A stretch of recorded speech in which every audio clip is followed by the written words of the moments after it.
It was an ordinary morning for the truck driver. He had been on the road since before sunrise, hauling goods across the state. The rumble of the engine was the only sound keeping him company. He had driven these highways for years through rain, snow, and storms, but this day felt different. The air was heavy. Dark clouds were gathering far ahead, painting the horizon with strange colors, gray, black, even a hint of green. It was the kind of sky that made you feel uneasy, like something bad was about to happen. He turned on the radio, hoping for some music to lighten the mood, but instead, the weather alert cut through. Severe thunderstorm warnings in effect. Tornado conditions possible. Take shelter immediately. The words made his heart skip. Tornadoes weren't new to this part of the country, but they were rare enough to make anyone nervous. He glanced at the sky again. The wind was picking up, dust swirling across the road. Still, he kept driving. Deliveries had to be made. That was his life: early mornings, long roads, tight schedules. Storm or not, he had a job to do, a few miles. Later, he saw something unusual. Cars were pulled over on the side of the highway. Some people were standing outside, looking toward the dark clouds with panic on their faces. Others sat inside their vehicles, frozen, not sure what to do. Truck driver slowed down, his eyes scanning the scene. A young woman was holding two small children close to her chest. An older couple stood near their car, both looking terrified, the man clutching his wife's hand tightly. A few more people were scattered around, some talking on their phones, probably calling for help that wasn't coming fast enough. Then he heard it. The siren. That sound always sent shivers down anyone's spine. It was long, loud, and chilling, the kind of sound that told you a tornado was near, that you had minutes, maybe seconds, to find safety. His first thought was simple: keep driving. Get out of here. He was alone in his truck. He could probably outrun the storm if he pushed hard enough. But then his eyes went back to the people on the side of the road, the woman with the kids, the elderly couple, the man in a suit helping someone change a flat tire. They had no shelter, nowhere to go. The wind was stronger now, tossing small branches across the highway. The sky had turned almost black, the air buzzing with a strange energy. His hands gripped the steering wheel tightly. He could leave. No one would blame him. But something deep inside told him he couldn't just drive away. Those people would be in the direct path of the storm. He couldn't live with himself if he left them there. He slammed on the brakes. The truck hissed as it came to a stop on the shoulder. He leaned out of the window and shouted over the wind, "Get in, now, move!" At first, some people froze. They didn't seem to understand. He pointed at the sky, at the swirling clouds forming in the distance, and yelled again, "Tornadoes coming! Get in the truck!" That broke their shock. The woman lifted her kids and ran toward him. The elderly couple followed, holding onto each other as the wind pushed against them. He jumped out of the truck to help. The wind was getting wild now, whipping his hair, making it hard to stand straight. He opened the side door, helping the kids climb in first, then the woman, then the couple. More people ran toward him. A man in a suit guided others forward, his calm voice cutting through the chaos as he told everyone to hurry. He didn't look scared, just serious, focused. The driver didn't notice him much. He was too busy counting heads, making sure everyone fit inside. He grabbed the little boy by the arm, just as a gust nearly knocked the child off his feet. He lifted him into the truck and shouted at everyone to slide over, make room. The wind howled like a living thing now. The sky above them twisted into a monstrous shape.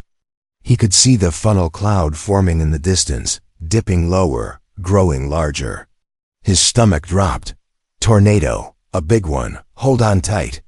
He shouted as he climbed back into the driver's seat.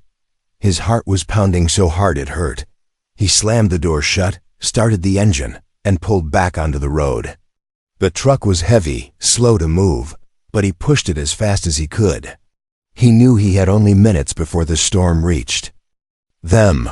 The people inside were silent except for the children, who were crying softly, holding onto their mother. The old woman whispered prayers under her breath. The man in the suit put a comforting hand on someone's shoulder. The truck driver gritted his teeth, eyes fixed on the road ahead. He didn't know if they would make it. He only knew one thing: he was not going to let these people die if he could help it. Behind them, the tornado touched the ground, and it was coming fast. The roar of the engine filled the truck, but outside it was nothing compared to the sound coming from behind them. The tornado was moving closer, a dark, spinning monster tearing across the open land. The sky looked alive, angry, and ready to swallow everything in its path. Inside the truck, people clung to each other as the driver pushed the vehicle forward. The two children buried their faces against their mother's arms, too scared to look outside. The old couple held hands tightly, whispering softly to each other as if saying prayers no one else could hear. The man in the suit stayed calm, his eyes scanning the storm behind them through the rear window. He didn't speak much, but his presence felt steady, like he had seen worse and knew they had to keep moving. The truck driver's knuckles were white on the steering wheel. His eyes flicked between the road ahead and the storm chasing them. He had been through many storms in his life, but nothing like this. This one felt different. It felt personal, like it was chasing them, determined to catch up no matter how fast they went. The wind battered the sides of the truck, making it sway. Pieces of debris flew past tree branches, metal signs, pieces of someone's roof. The driver tightened his grip and shouted over the noise, "Hold on, it's going to get rough." The road ahead curved toward a small underpass. He remembered hearing once that if you couldn't outrun a tornado, getting under a bridge might be the only chance you had. It wasn't perfect, but it was better than open road. He pressed harder on the gas. The engine groaned, but the truck pushed forward, heavy and stubborn, like it refused to give up. Suddenly, a huge gust of wind slammed into the side of the truck. It rocked dangerously, throwing some of the passengers off balance. The little boy screamed, clutching his mother. The old woman gasped, gripping the seat with trembling hands. The driver shouted, "Stay down, don't panic." His own heart was racing, but he kept his voice steady. Fear wouldn't help anyone right now. The tornado was so close now that he could see its shape clearly in the mirrors, a swirling tower of darkness twisting across the land, picking up dirt, trees, and anything unlucky enough to be in its way. The sound was like nothing else on earth, a deep, angry roar that shook the air. The man in the suit leaned forward suddenly. "There!" he shouted, pointing ahead. "The underpass, go!" The driver didn't need the reminder. He had already seen it, a stretch of concrete bridge where the road dipped below the highway. It wasn't much, but it was the only chance they had. He steered the truck down the slope, tires screeching as he brought the vehicle under the bridge. He parked hard against the concrete wall, hoping it would give them some protection. "Everybody, stay low," he yelled. "Hold on to something." The wind hit full force just as they stopped. The tornado was on top of them now. The truck shook violently, like a toy in the hands of a giant. The noise was deafening, metal groaning, wind screaming, debris crashing. The mother covered her children with her body. The old couple leaned against each other, eyes shut tight. The man in the suit helped shield another passenger as pieces of debris slammed against the truck. The driver kept one hand on the steering wheel. The other braced against the door. He felt the truck lift slightly on one side, like the storm was trying to rip it away.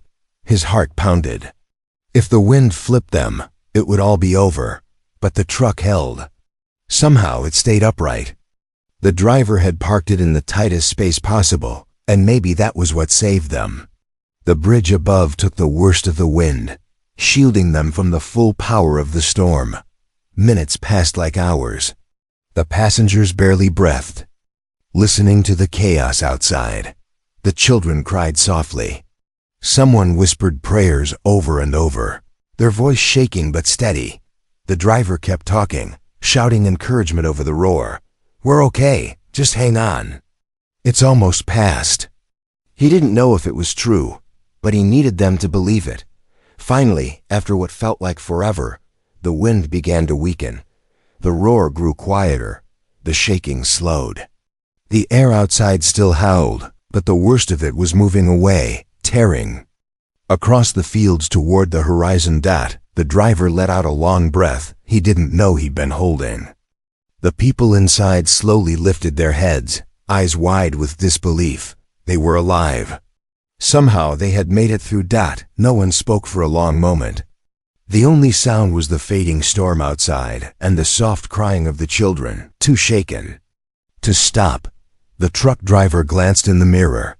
The man in the suit met his eyes and nodded once, a silent thank you that carried more weight than words. The driver turned back to the road ahead. They had survived the storm. But none of them knew yet that this was only the beginning of the story, because the man they had just saved was far more important than anyone realized. The storm had finally moved on, but the world it left behind looked nothing like the one they had known minutes ago. The truck sat quietly under the bridge, its metal sides dented, covered in dust, bits of leaves and mud. The wind was calmer now, but the air was still heavy, carrying the smell of wet earth and broken trees. Inside, no one spoke at first. The children were still clinging to their mother, their little faces pressed into her arms. The old couple held onto each other tightly, eyes closed as if afraid to look outside and see what was left. The driver slowly opened his door. It creaked loudly in the quiet air, a sound that made everyone jump. He climbed out carefully, his legs shaking, not from the wind now, but from the weight of everything that had just happened. He looked around. The highway they had driven minutes ago was almost gone, buried under debris. Trees were ripped from the ground, twisted like toys. Cars were flipped over in the distance. Pieces of someone's roof were scattered across the road. It looked like a war zone. The driver wiped the sweat and dust from his face. He couldn't believe they were still standing. "Is it over?" the old woman asked softly from inside the truck. Her voice was trembling, as if she was scared the storm might hear her and come back. "Yes, ma'am," the driver said, his voice rough. "It's over. You can all come out now." One by one, the passengers climbed out. The mother held both children's hands tightly, guiding them over the broken pavement. The old couple followed slowly, the man keeping his arm around his wife as if protecting her from the air itself. The man in the suit stepped out last. He didn't say much, just looked around with sharp, serious eyes, as if taking in everything. At once, the group stood together under the bridge, staring at the destruction. For a long moment, no one moved. No one even knew where to start. Finally, the driver said, "We need to check if anyone else needs help. There might be people trapped out there." He wasn't wrong. In the distance, faint cries for help could be heard. People began waving from overturned cars, climbing out from behind broken fences, limping through the debris. The driver didn't wait. He ran toward the nearest car, a small sedan that had been thrown halfway off the road. The windshield was shattered, and inside a man was trying to push the door open. "Hang on," the driver shouted. He pulled the door with all his strength until it gave way. The man inside stumbled out, shaken but alive. Others from the group followed, helping where they could. The old couple guided a crying woman to sit on the side of the road. The mother handed water from her bag to a man whose hands were bleeding from broken glass. The man in the suit stayed quiet, moving quickly from one person to another, checking on them like he knew what he was doing. He spoke calmly, giving people instructions, making sure no one panicked. The driver noticed how steady he was, how he kept everyone focused even when fear was still thick in the air. He assumed the man was maybe a doctor or a soldier, someone used to emergencies. No one asked questions. There was no time for that. They worked together until sirens began to approach. Police cars, fire trucks, ambulances. The sound of help coming was like music. For the first time since the storm began, people started to believe they were going to be okay. Rescue workers rushed in, helping the injured, checking cars, leading people to safety. One firefighter approached the driver. "Did you all ride out the storm under the bridge?" The driver nodded. The firefighter looked at the big truck and then at the group of people around it. "You saved a lot of lives here today," he said seriously. The driver shrugged. He didn't feel like a hero. He had just done what felt right. The man in the suit walked over to him then, his shoes covered in dust, his tie hanging loose. "You didn't have to stop," the man said quietly. "I couldn't just drive by," the driver replied. The man looked at him for a moment, then said, "You saved more than you know." The driver didn't understand what he meant, but before he could ask, the rescue teams called the man over, talking to him like they knew him. They seemed surprised to see him there. The driver watched curiously but didn't say anything. He figured the man was probably someone important, a business leader, maybe, or someone in government. It didn't matter to him. All he knew was that they were alive, for now. That was enough. But soon, the world would learn who that quiet man in the suit really was, and why this rescue was about to make headlines across the country. The rescue crews worked quickly, guiding people toward the waiting ambulances. Some were bleeding from cuts, others limping from twisted ankles or bruised ribs, but miraculously, no one from under the bridge had serious injuries. The truck driver stood off to the side, hands on his knees, breathing hard. His shirt was soaked with sweat, his face streaked with dirt and rain. He wasn't used to this kind of attention. People kept walking up to him, shaking his hand, thanking him over and over. The mother with the two kids hugged him before climbing into an ambulance, tears in her eyes. The old couple patted his arm, the woman whispering, "You saved us, son. You saved all of us." The driver just nodded, not knowing what to say. He hadn't thought about being a hero. He had only thought about getting people to safety. Across the road, reporters had started to arrive. Big cameras on their shoulders, microphones in hand.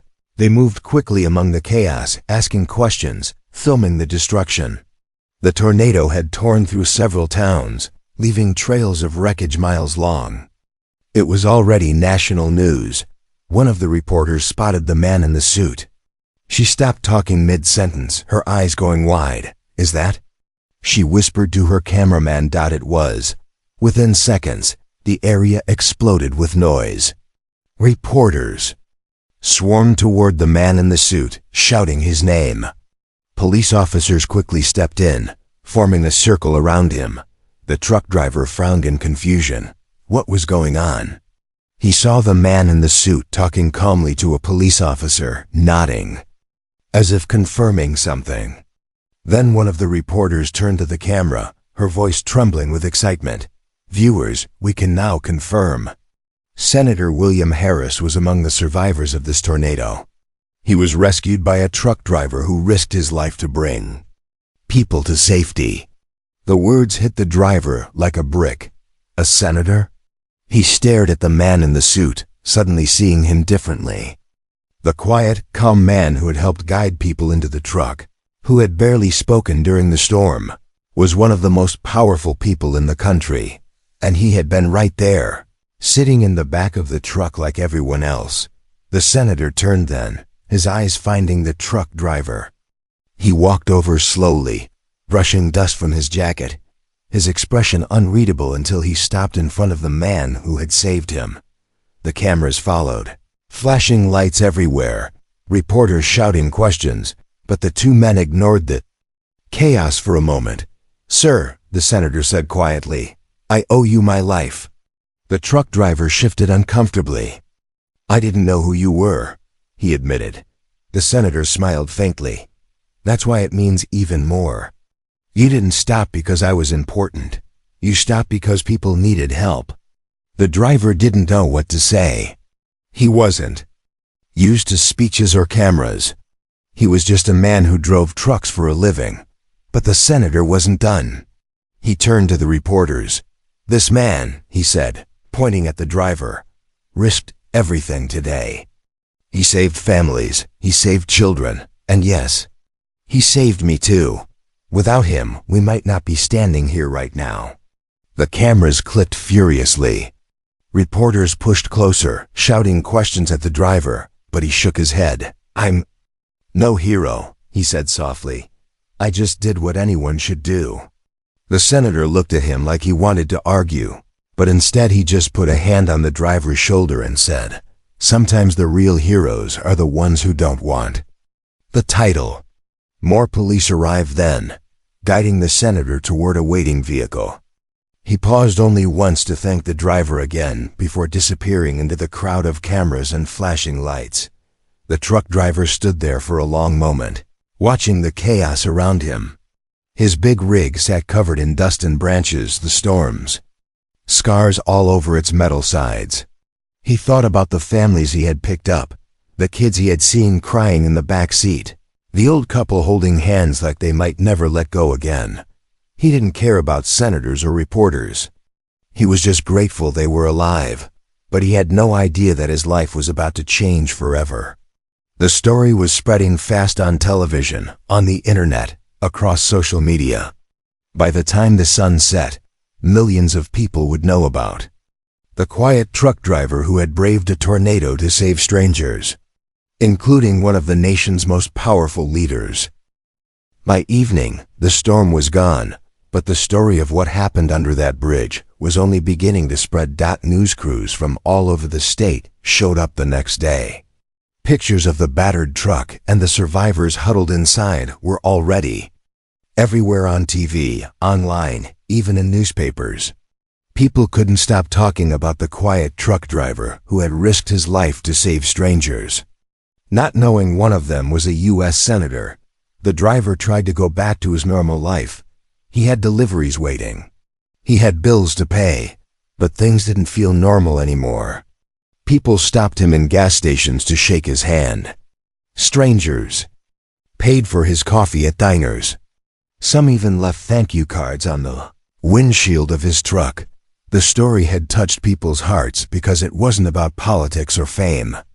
It was about a man who saw people in danger and acted without thinking about who they were. He didn't care about titles. He just cared about lives. 2 days later, as he was finishing a delivery route, a black SUV pulled up beside his truck. Out stepped Senator William Harris, looking much cleaner than the last time the driver had seen him. Cameras followed, but this time the senator waved them back.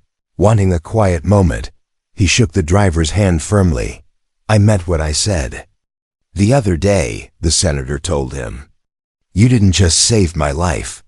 You saved families, children, people who had no one else to turn to in that moment." The driver shrugged like it was nothing. Anyone would have done it. The senator shook his head. "No, a lot of people would have kept driving. But you didn't. That's why people are talking about you. That's why the whole country wants to hear your story." The driver looked uncomfortable. He had never liked attention. He was just a man who drove a truck for a living. He didn't see himself as special, but the senator wasn't finished. "I've spoken to the governor," he said. "They want to honor you next week. A ceremony at the state capitol. Awards, recognition, the works." The driver laughed softly and shook his head. "I'm not the kind of man who needs awards." The senator smiled. "Maybe not. But sometimes people need a hero. Someone to remind them there's still good in the world." Those words stayed with the driver long after the senator left. The ceremony was held the following weekend. Crowds gathered outside the Capitol building. Families who had been in the truck that day came too, the mother with her 2 children, the elderly couple who still held hands like they were afraid to let go. When the truck driver walked onto the stage, people cheered. Reporters aimed cameras at him, snapping pictures as if he were a celebrity. He stood awkwardly beside the senator, his big work boots and dusty jacket, looking out of place next to all the suits and ties. The governor gave a speech about bravery and selflessness. The senator spoke too, telling the story of the day the tornado came, of the man who stopped his truck when others kept driving, the man who asked for nothing but ended up giving everything. When it was his turn to speak, the truck driver cleared his throat nervously. He wasn't used to microphones or big crowds. "I'm no hero," he said slowly. "I just saw people who needed help. That's all. I didn't care who they were. Families, kids, old folks. Lives are lives. You don't stop and ask names. When the storm's coming, you just help." The crowd was silent for a moment, and then applause broke out loud, long, heartfelt. The senator shook his hand again, this time slipping something into his palm, a small medal, engraved with the "Fi" with words for courage beyond duty. The driver didn't know what to say.